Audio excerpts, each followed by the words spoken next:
Assalamualaikum. Halo, apa kabar semuanya? Kami mahasiswa UIN Wali Songo Semarang semester 5 yang diampu Bapak Nasihin MPD. Saat ini kami akan memaparkan materi tentang pendidikan Islam di tengah pluralitas untuk memenuhi tugas pada mata kuliah isu kontemporer pendidikan. Perkenalkan, saya Hasanuddin. Saya Lutfi. Saya Siha. Saya Ninda. Selamat menyaksikan. Pada materinya akan kita sampaikan, kita akan fokuskan terlebih dahulu pembahasannya.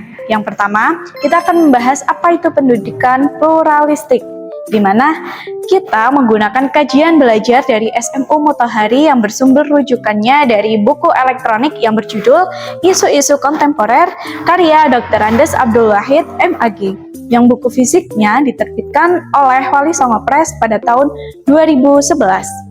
Lalu yang kedua, lingkup pluralitas yang akan kami paparkan adalah pluralitas di lingkup agama dan konflik masyarakat.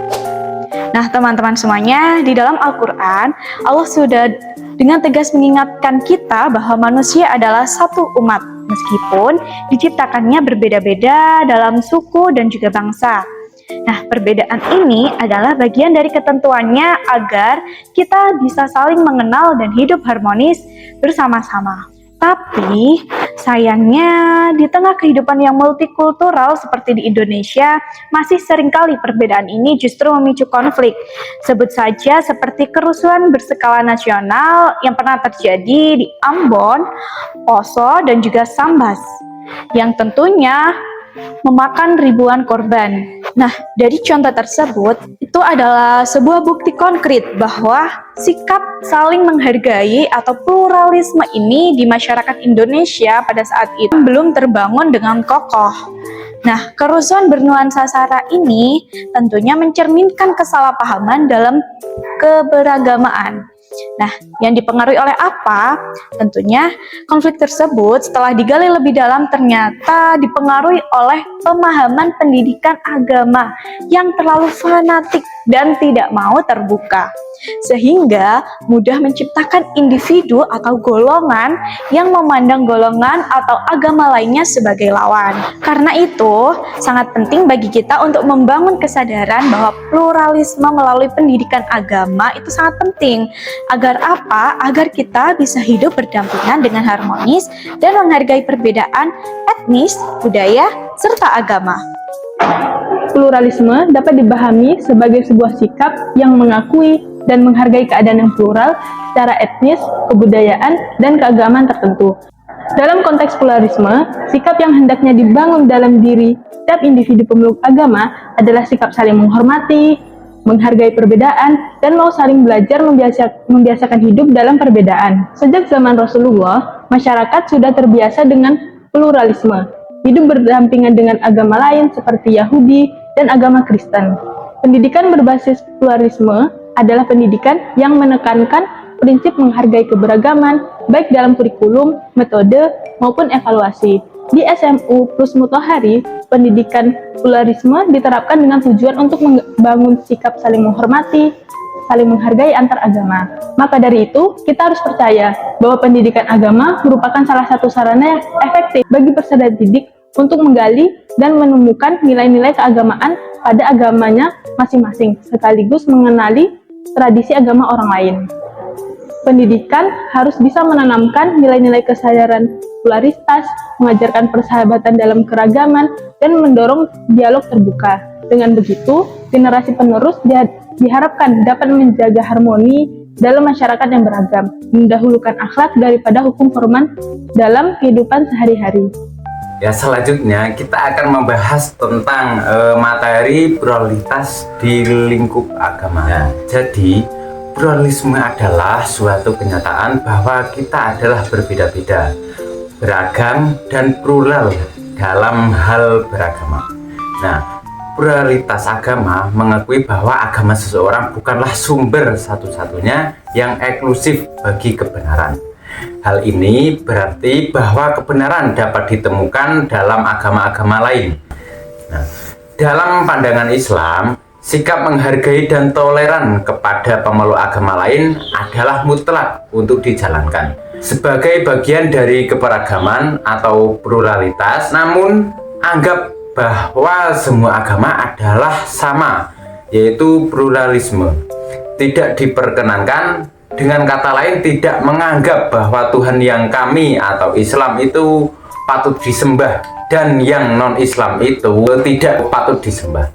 Pada tanggal 28 Juli 2005, Majelis Ulama Indonesia atau MUI menerbitkan fatwa melarang paham pluralisme dalam agama Islam. Dalam fatwa tersebut, pluralisme didefinisikan sebagai suatu paham yang mengajarkan bahwa semua agama adalah sama dan karenanya kebenaran setiap agama adalah relatif. Oleh sebab itu, setiap pemeluk agama tidak boleh mengklaim bahwa hanya agamanya saja yang benar, sedangkan agama yang lain salah. Dalam dunia Kristen, pluralisme agama arti sederhananya ialah realitas bahwa sejarah agama-agama menunjukkan berbagai tradisi serta kemajemukan yang timbul dari cabang masing-masing agama. Sementara itu, dalam agama Buddha, Raja Asoka memberikan contoh toleransi beragama yang kuat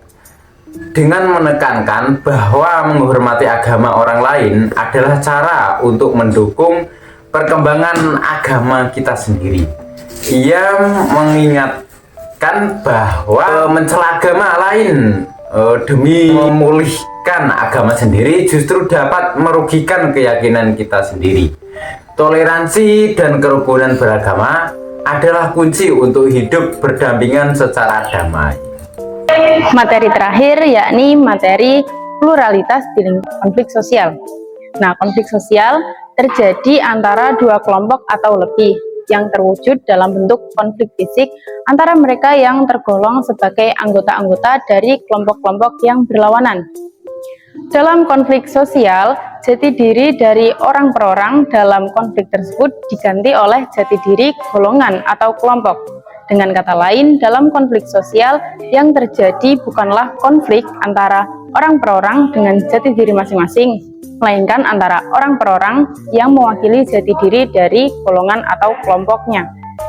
Konflik sosial terkait pluralitas seperti yang sudah di-spill singkat di awal Mbak Siha opening, ada yang masih ingat?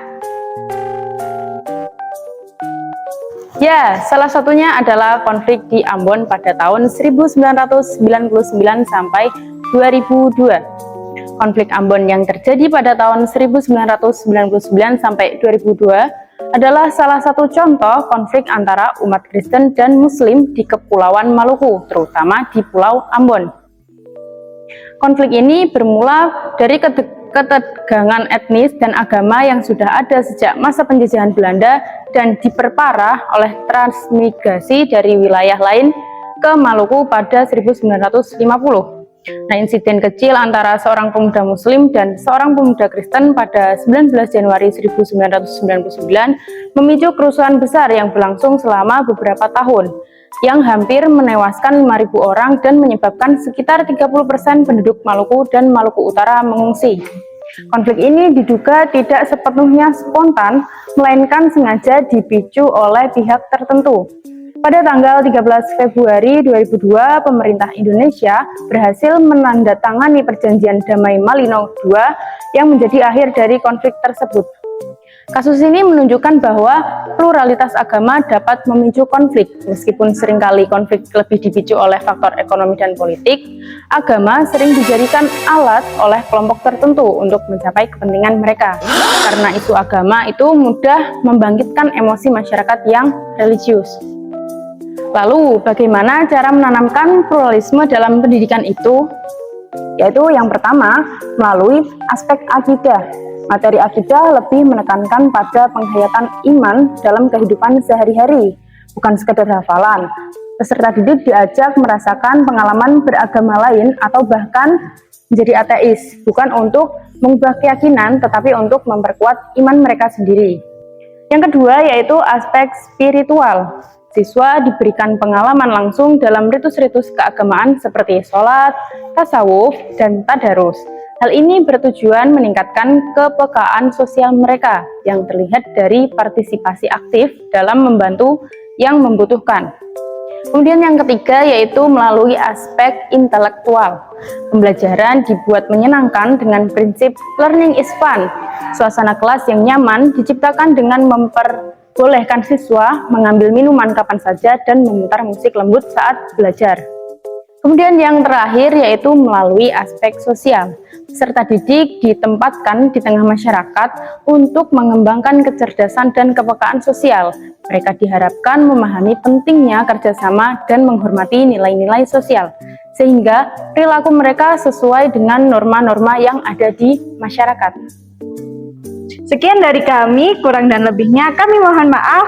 Wassalamualaikum warahmatullahi wabarakatuh. Udah loh.